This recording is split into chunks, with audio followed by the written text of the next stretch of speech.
Bom,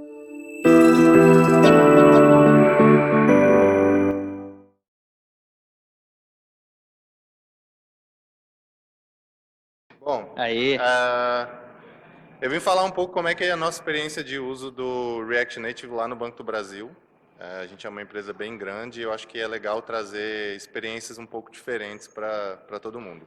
Vou contar um pouquinho como é que a gente chegou nesse número das 1.500 horas aí, que eu acho que é bem legal para todo mundo. Mas primeiro, esse sou eu, essa pessoa simpática. Meu nome é Guilherme Varandas, eu sou de Brasília. Tem alguém de Brasília aí, além de mim? Se tem, eu não consigo ver, então vou fingir que não tem. Bom, esse é meu Twitter, esse handle é aquele tipo de decisão que você toma quando você é adolescente e se arrepende o resto da vida, mas se alguém quiser me adicionar lá para trocar uma ideia. Eu sou desenvolvedor de software do Banco do Brasil e de uma empresa chamada Novatix, que é um estúdio de software, é uma startup também.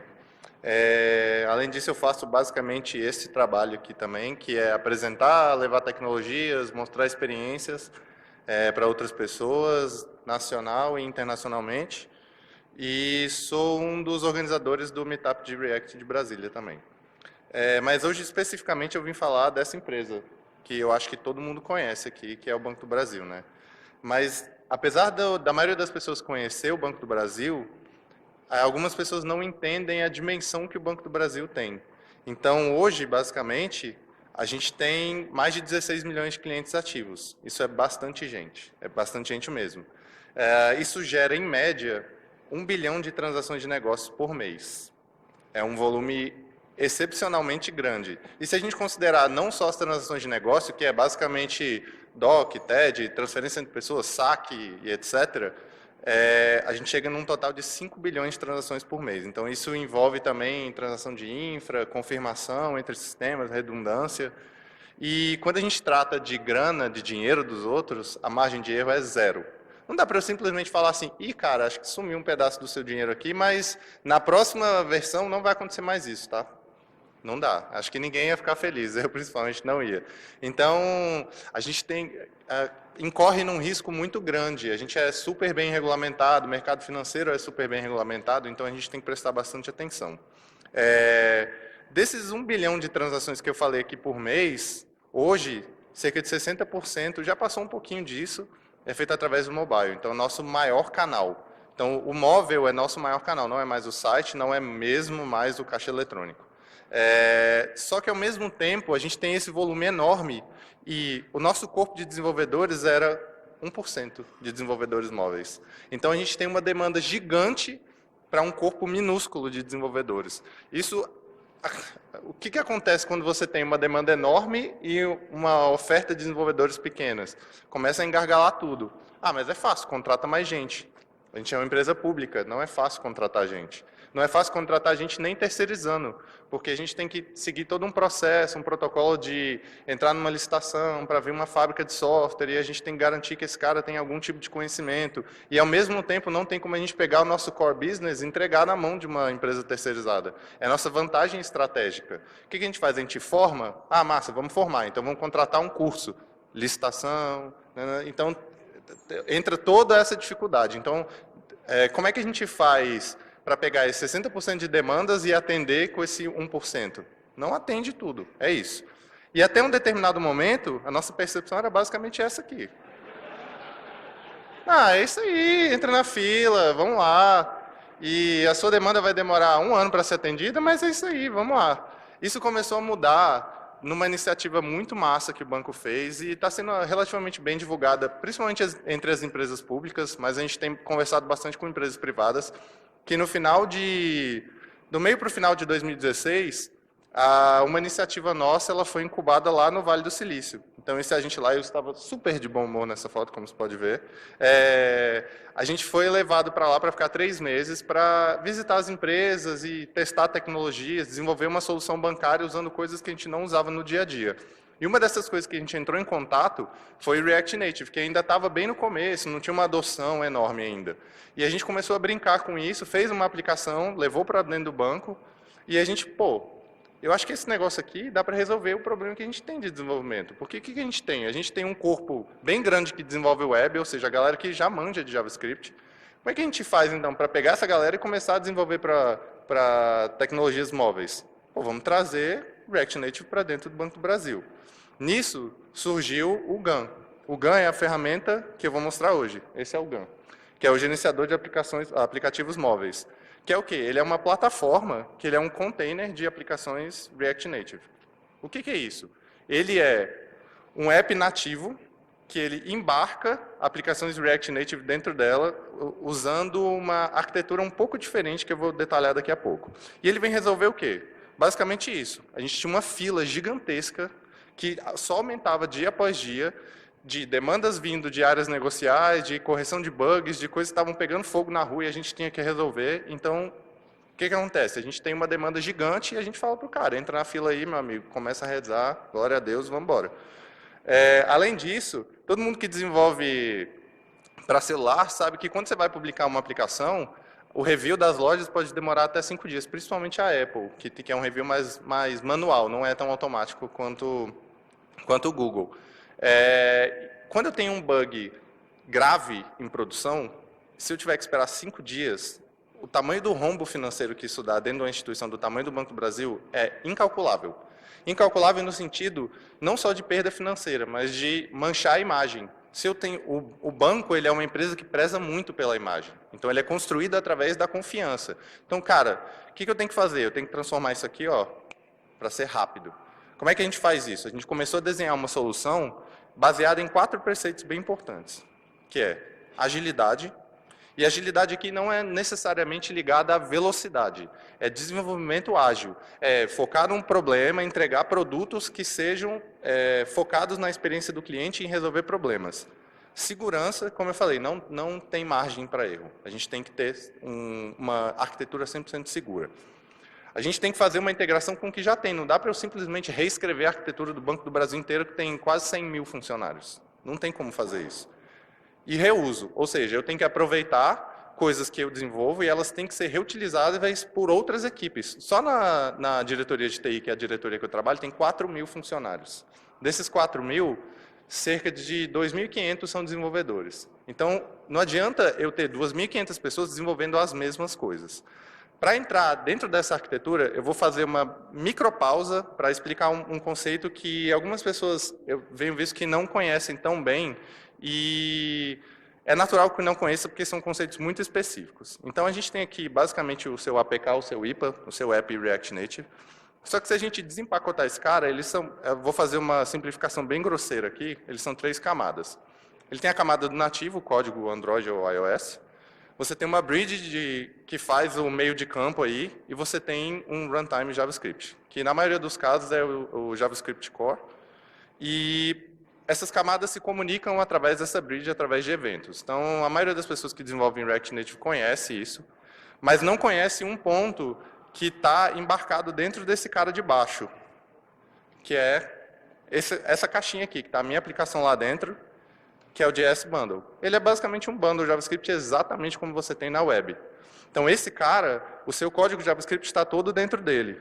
E ele existe ali dentro daquele runtime, ele é executado dentro daquele runtime.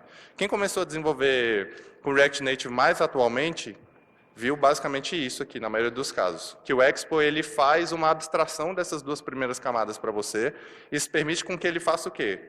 Troque esse JS Bundle em tempo de execução. Por isso que você consegue ler um QR Code e subir uma aplicação, por exemplo, e principalmente rodar uma aplicação no iOS que está sendo servida numa máquina Windows ou Linux. Você não precisa mais buildar, porque você só troca o JS Bundle, só o JavaScript. O que a gente fez? Isso aqui parece massa. Vamos fazer isso aqui, então. Vamos carregar vários JS Bundles ao mesmo tempo e fazer um gerenciamento. Então, o que o GAN veio atender foi isso. A gente resolveu fazer uma arquitetura que carregue vários JS Bundles e use uma camada nativa só, compartilhada, para gerenciar qual JS Bundle que está ativo ao mesmo tempo, montar e desmontar esses contextos JavaScript, para permitir o quê? Com que as aplicações dentro do GAN elas sejam desenvolvidas de forma descentralizada. Então, eu tenho 2.500 pessoas, eu posso desenvolver pedaços da minha aplicação, que são feitos em microbundles, e servir esses caras de forma completamente independente. Isso parece muito massa, beleza. Qual que é o ganho que a gente tem com isso? Eu tenho esses 3 bundles aí, então são 3 abinhas da minha aplicação. Esse meu primeiro bundle teve uma atualização, eu posso ir lá na nuvem, atualizar só esse bundle sem precisar nem relançar, nem subir de novo minha aplicação, nem fechar e abrir, nem nada. A gente implementou uma arquitetura que simula basicamente o que o Code Push faz em alguns conceitos, só que isso pode ser aplicado em correções de bug, pode ser aplicado de forma paralela. Como a gente tem vários JS bundles rodando ao mesmo tempo, a gente pode fazer isso paralelamente. A gente pode separar a nossa aplicação para que ela rode esses JS bundles, inclusive na mesma tela ao mesmo tempo, se a gente quiser. Além disso, a gente provê uma API que faz a conversa com o nativo. Então, assim como o Expo, a gente entrega as dependências nativas para as aplicações e as pessoas só desenvolvem JavaScript. Elas não precisam entender absolutamente nada de Android nem de iOS. Elas precisam entender só de React, basicamente, e algumas APIs do React Native.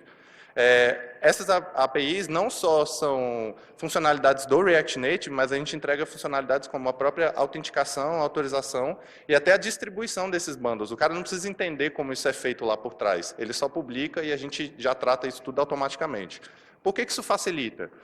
Quando eu entrego funcionalidades como autenticação, autorização, APIs que que mandam push notifications, por exemplo, eu pego toda essa arquitetura que você tem hoje, que são passos que você tem que desenvolver. Então, a gente tem passos aí como UI, UX Design, toda a parte de autenticação, autorização, segurança, como é que eu vou expor serviços, por exemplo, que estão dentro da arquitetura do banco para fora, na internet. Eu vou deixar que ter qualquer pessoa, porque o GAN está exposto na internet. Então, como é que eu vou deixar qualquer pessoa acessar o ambiente interno do Banco do Brasil?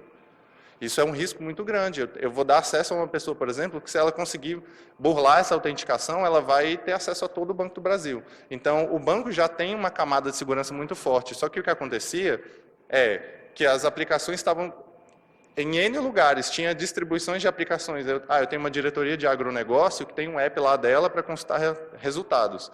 Só que esse app acessava o ambiente interno. Se esse cara comete um erro, pronto, nosso ambiente inteiro está comprometido. O que a gente fez? Não, a gente vai implementar isso, uma camada única, e eu te dou uma API para você acessar. Então, toda essa parte de publicação nas lojas também, o cara não precisa entender absolutamente nada disso. A parte toda de componentes visuais. Então, eu tenho uma biblioteca de componentes, eu vou desenvolver aqui um componente de mapa. Aí, num ambiente de 2.500 desenvolvedores, quem garante que o cara lá da outra sala não está desenvolvendo exatamente a mesma coisa? Então, a gente começou a tirar esses passos e a focar o cara, basicamente, em fazer isso aqui, ó, em construir o negócio. Então, a preocupação dele é resolver o problema. É tirar todos esses entremeios que são coisas que não agregam valor ao negócio de fato e passar a fazer com que esse desenvolvedor foque exatamente no problema que ele tem que resolver. Nos cálculos que a gente fez, em média, por projeto, esse miolo dava 1.500 horas. Então, hoje a gente tem projetos, por exemplo, que saíram da folha de papel, do rascunho, para a produção em uma semana. Então, o cara consegue botar uma aplicação do zero em produção em uma semana, seguindo esse nosso pipeline. Para chegar nesse ponto, logicamente, não é só isso que a gente fez. A gente tem uma série de ferramentais que auxiliam. A gente também fez uma linha de comando que é para fazer boilerplate de projetos, atualizar, gerar componentes. Se o cara não tem um conhecimento muito avançado, ele precisa gerar um componente, ele dá uma entrada na linha de comando e já faz isso. A gente criou um sistema de design também. Como eu disse, a gente criou uma biblioteca de componentes que as pessoas basicamente montam como se fossem pedaços de Lego. A gente pegou essa parte de componentização do React e usou ao máximo para fazer com que desenvolvedores que nunca tiveram acesso a essa tecnologia consigam aprender da forma mais simples. Além disso, a gente criou APIs de integração, ou seja, a gente precisava conversar com o que a gente chama de bancão. Bancão é o banco velho, é o COBOL lá. Então, eu preciso que esse cara tenha acesso. Então, a gente criou APIs que fazem essa integração. A gente criou uma documentação gigante usando o Gatsby, inclusive, eu tenho adesivos do Gatsby, se alguém quiser, me procura depois. A gente criou a documentação usando o Gatsby lá para a galera ter acesso, conseguir aprender de forma mais fácil. E, logicamente, a gente tem integração com tudo que funciona com o React Native. Não adianta a gente criar um framework para desenvolver se o cara vai querer usar o debugger e não vai funcionar, por exemplo. Então, a gente tem 100% de integração com o ferramental do React Native. Quais as vantagens que a gente conseguiu achar dentro dessa experiência? Primeiro, as equipes elas têm 100% de independência. Então, já ocorreram casos, por exemplo, que o cara veio conversar comigo de um bug de uma aplicação que eu nem sabia que tinha entrado em produção.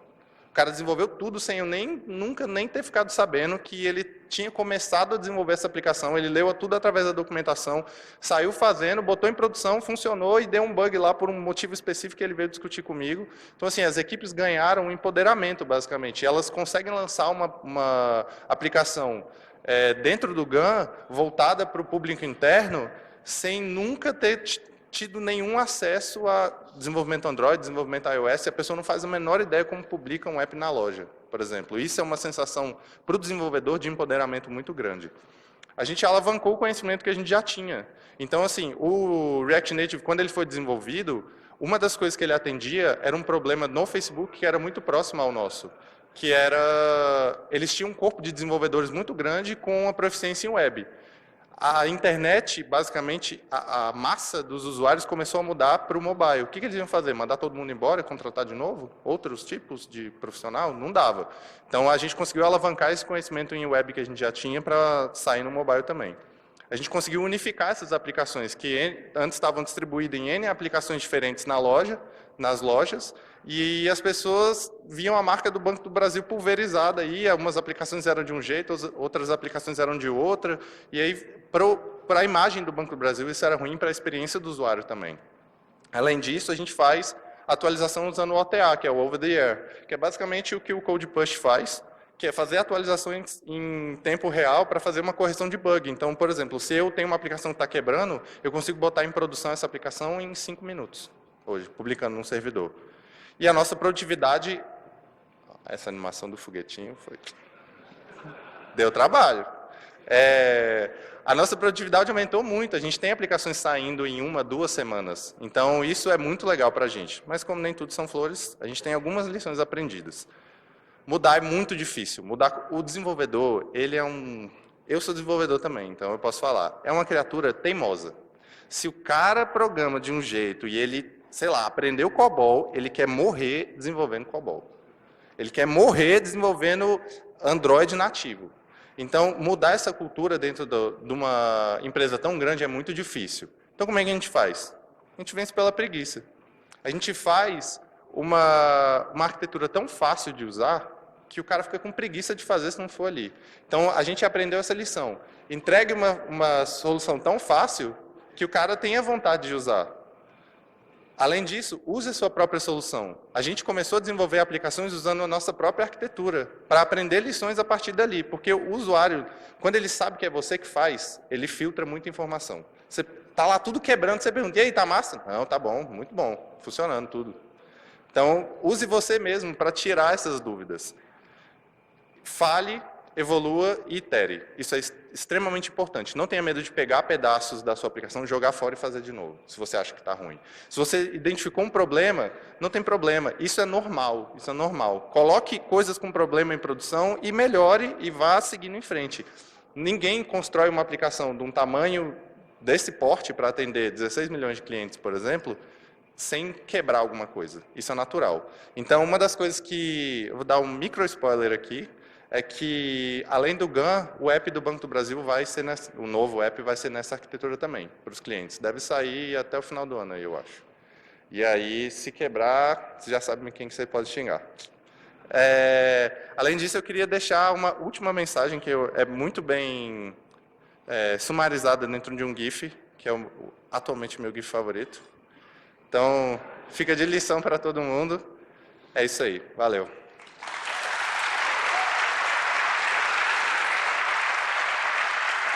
Muito bem, mano.